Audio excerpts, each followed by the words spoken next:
From Hollywood, it's time now for... Johnny Dollar. This is Miss Streeter at Dr. Shepard's office. Yes? Dr. Shepard gave me your hotel number. He said you were to come in for a head x-ray. Let me talk to the doctor about that. Well, he's out on house calls right now, Mr. Dollar. He'll be back late this afternoon. He seemed very concerned over He ought to be. A friend of his banged me on the head with a gun this morning. That's why the x-ray. Well, could you possibly come in and have it made? Doctor was most insistent. All right, Miss Streeter, I'll be right over.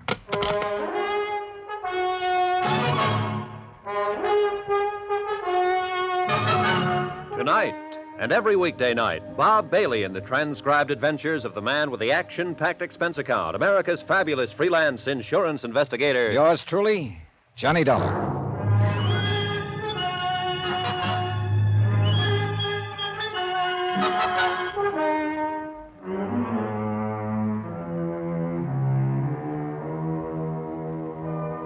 Expense account submitted by Special Investigator Johnny Dollar to Richard Porter, 480 Webster Boulevard, Providence, Rhode Island. The following is an accounting of expenditures during my investigation of the Shepard matter. Expense account item 4, $1 cab fare from my hotel to Richard Porter's office. Porter was sympathetic. You know, I feel very responsible for this, Mr. Dollar. I hired you to look into all this. It'll go away, it'll go away. I've been hit on the head before. Hey, do you have anything to drink in here? Oh, sure. Yeah, you never can tell when a snake will come up and bite you. Yeah, here you are. Mm-hmm. Thanks. I suppose you came in to give me your expense sheet now that it's all settled. Not exactly, Mr. Porter. It isn't settled for me. Well, certainly you know I'll assume any medical expenses involved here. No, I'm not talking about that, Mr. Porter. Sit down. Now, look, there's something going on here, and we might as well have it out. You hired me to investigate a client who wanted to buy $80,000 worth of straight life insurance, right? Yes? Now, that client explained why he called for that insurance. Not to my satisfaction, but he explained it. He said a man named Paul Forbes had threatened his life. Threatened it because Dr. Shepard had advised Forbes' wife to get a divorce. I know you didn't believe this, but the facts now seem to bear it out. I went over to see Forbes this morning to talk to him about his threats. I managed to get my name out, and Forbes attacked me, so I got this.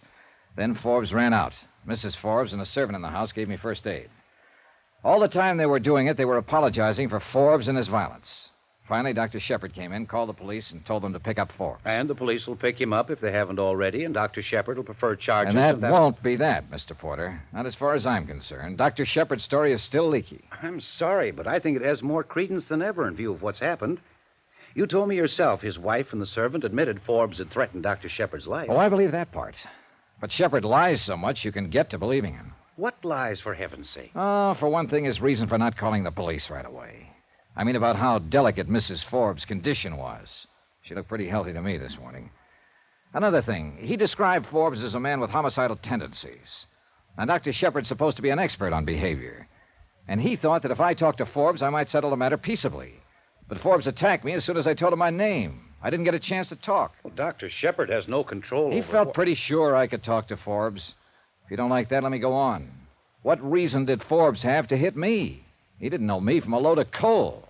Somebody put him up to it. Who? Now, who do you think? Shepard, for some reason? Shepard was the only one who knew I was going right over there. But why? I don't know. What would he gain? My business for an x-ray. Yeah, you're joking now. I suppose I am, but I got a headache. I feel off. Oh, here. How about Mrs. Forbes? Oh, here. Thanks. Oh, she seemed like a genuine enough person. Not sick the way I expected her to be. Someone slugged her recently. There was a bruise under one eye. Shepard said her husband was an erratic, ruthless, violent man. Well, look, I'm stubborn, Mr. Porter. I still think Shepard's been lying to me. If for no other reason than I think I know the breed. What's all this got to do with the insurance application? Well, that's another thing I don't know. Expense account item 5, $3 cab fare to Dr. Shepard's one-story building to have my head x-rayed. Shepard was still out, but Miss Streeter did the honors, almost in silence. Outside of sit still and hold it, nothing much was said. Well, the picture's okay, Mr. Dollar. I looked at it. I didn't see anything wrong. Of course, the doctor will call you when he's had a chance to see it. Swell.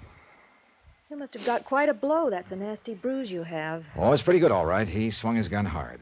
Well, the doctor will be back about mid-afternoon. He can call you at your hotel? Yes. Well, thank you for coming in. I want to ask you a question, Miss Streeter. Yes? Are you in love with him? What? Are you in love with Dr. Shepard? What? That's rather my own business, isn't it? Unless, of course, in your investigation of whatever you're investigating, for some reason I'm under your scrutiny. Well, I suppose it is, and I suppose I can take that to say yes. I'd become rather angry with you, Mr. Dollar, but frankly, you seem rather ridiculous. I suppose so. He's a liar, isn't he? I mean, Shepard. One more question. I told you on the phone a friend of Dr. Shepard's did this to my head. Now, did you ever ask me who that friend was? Well, I'd think you'd be curious about a thing like that, Miss Streeter. I think I have a great deal of work to do, Mr. Dollar.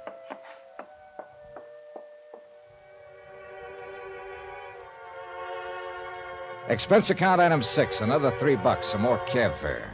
This time back to my hotel where I picked up my rented car, filled it with gasoline, item 7, $5.30, and drove out to Pawtucket.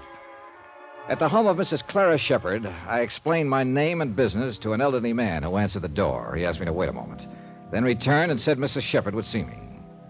She was a bright-looking, gray-haired woman in her mid-60s, elegantly groomed and obviously well cared for.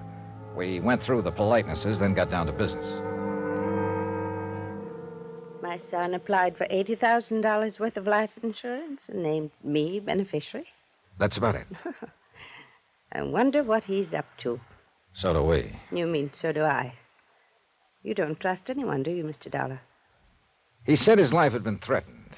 He told me he wanted to make certain you were well taken care of in case anything happened to him. Oh.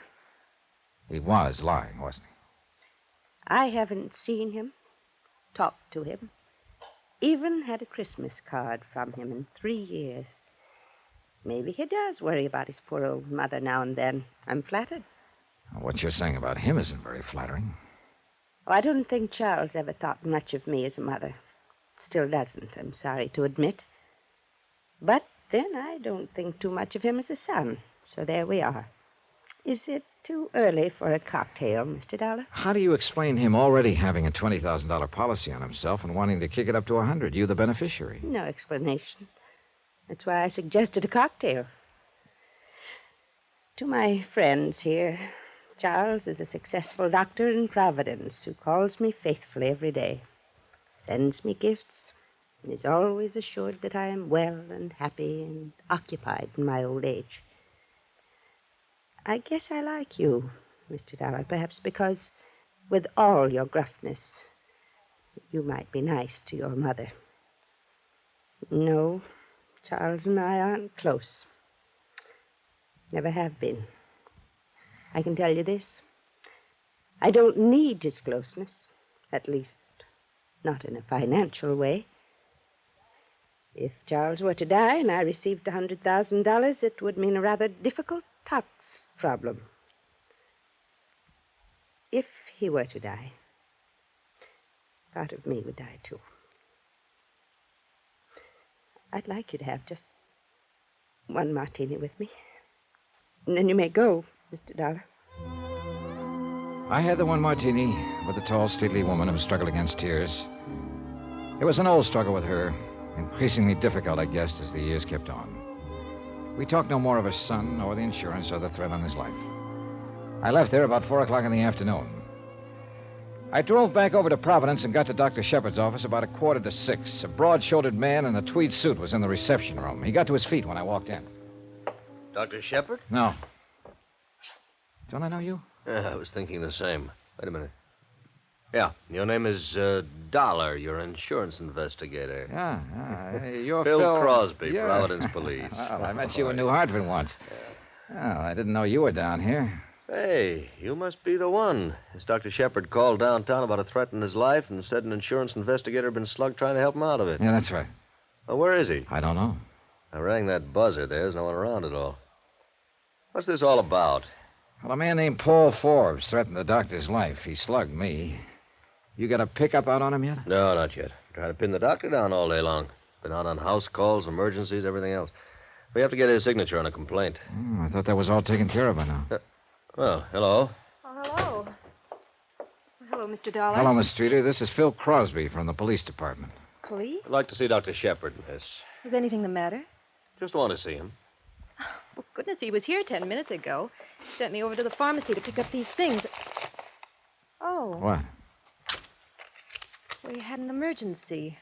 1213 Putnam Street. Got a note from him? Yes. May I see it, please? There's no name on this, Miss Streeter. You recognize the address at all? No, I don't. Doctor wouldn't take a random emergency unless it were very unusual. This might be unusual, Phil. This is down by the water. How bad off do you think Forbes is? Mad, had a gun, plenty rough. I rode down in the police car with Phil Crosby. I had a feeling about the acuteness of that emergency. As a matter of fact, I had a feeling about the acuteness of everything that had happened that day, from the time a half-crazed man had slugged me with a gun. The feeling was heavier than ever when we hit the neighborhood. Come on. All right.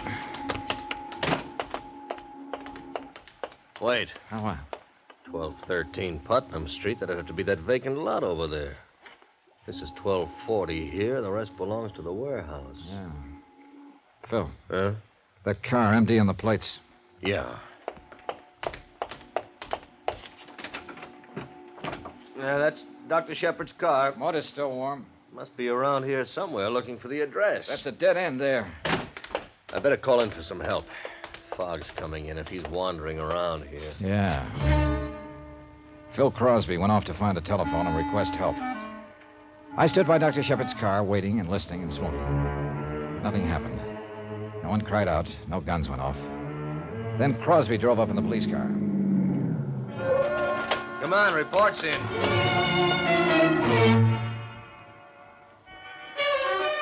A report was in, all right. We drove 2 blocks down the street where a small, curious crowd of people had already gathered in the cheerless fog.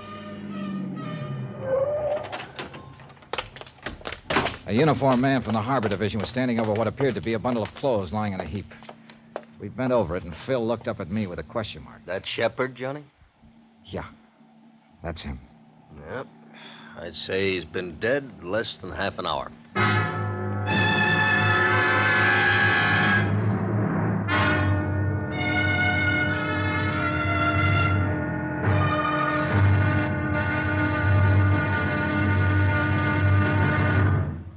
Now, here's our star to tell you about tomorrow's intriguing episode of this week's story. Tomorrow, a liar's still lying, even though he's dead. Join us, won't you, and I'll tell you all about it. Yours truly, Johnny Dollar.